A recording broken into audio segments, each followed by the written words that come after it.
राजा रघुवंशी आणि सोनमचा नवीन CCTV footage आला समोर। हा व्हिडिओ 22 मेचा आहे असं समजते। या व्हिडिओत दोघे स्कूटीने हॉटेलमध्ये पोहोचत असल्याचे दिसते। दोघांनी हॉटेलमध्ये सामान ठेवले आणि स्कूटीने पुन्हा बाहेर निघाले।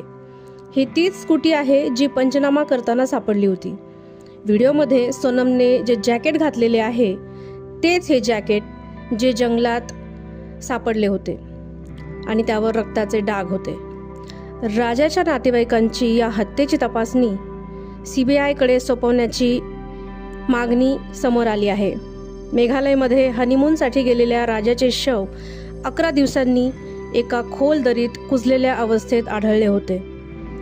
पोस्टमॉर्टम रिपोर्टमध्ये राजाची हत्या झाड कापण्याच्या हत्यारापासून केली गेली आहे असे समोर आले। राजाची पत्नी सोनम अजूनही बेपत्ता आहे। तिच्याबद्दल अजून कोणत्याही प्रकारची माहिती मिळालेली नाही। त्या बाबतीत पुढील तपास सुरू आहे।